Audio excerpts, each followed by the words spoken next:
একবার এক সুন্দরবনে টিয়া পাখি থাকতো সুন্দর এক ঝলমলে বাসায়। তার বাসাটা ছিল সোনা আর রূপালী পালকে মোড়া।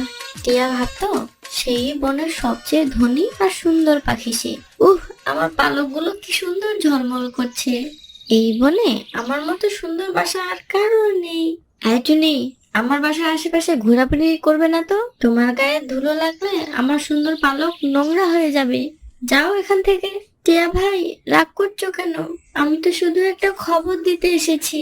আকাশে অনেক মেঘ করেছে, আজ রাতে বিরাট ঝড় হতে পারে। তোমার বাসার উপরে ডালটা একটু নড়বড় লাগছে, ওটা ঠিক করে নাও। ধুর, তোমার অত ভাবতে হবে না, আমার বাসা খুব মজবুত। যাও নিজের ভাঙা কুঁড়ে ঘর সামলাও। টুনি চলে গেল।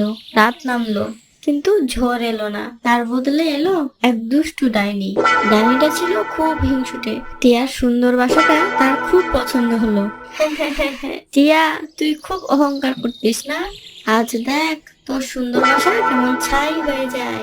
এই বনে শুধু আমারই ঘর সবচেয়ে সুন্দর হবে। বাঁচাও বাঁচাও, আমার সব পুড়ে গেল। ওরে কেউ জল নিয়ে আয়। টুনি ভাই, ইগল দাদা, তোমরা কোথায়? আমাকে বাঁচাও। টিয়া আগে অনেক অপমান করেছিল, তাই তার সাহায্যে কেউ এগিয়ে এলো না। সবাই ভাবলো টিয়া তার অহংকারের ফল পাচ্ছে। টিয়া ভাই, ভয় পেও না, আমি আসছি। আমি আগুন নেভাবো। টনিটা সাধ্যমতো পানি এনে আগুন নিভিয়ে দিল। টিয়ার প্রাণ বাঁচলো, কিন্তু তার সুন্দর বাসার বেশিরভাগই পুড়ে গেল। টিয়া তখন কান্নায় ভেঙে বলল, টনি, আমি তোমাকে কত খারাপ কথা বলেছি, কতবার তাড়িয়ে দিয়েছি, আর আজকে সবার আগে তুমি আমাকে সাহায্য করতে এলে। কাক আর ঈগল তো ফিরেও তাকালো না। টিয়া ভাই, ধন সম্পদ মানুষকে বড় করে না, বড় করে মানুষের ভালো ব্যবহার। আজ তোমার দামি পালকগুলো তো আগুন নেভাতে পারলো না। মনে রেখো, আমরা সবাই বন্ধু, একে অপরের বিপদে থাকা উচিত।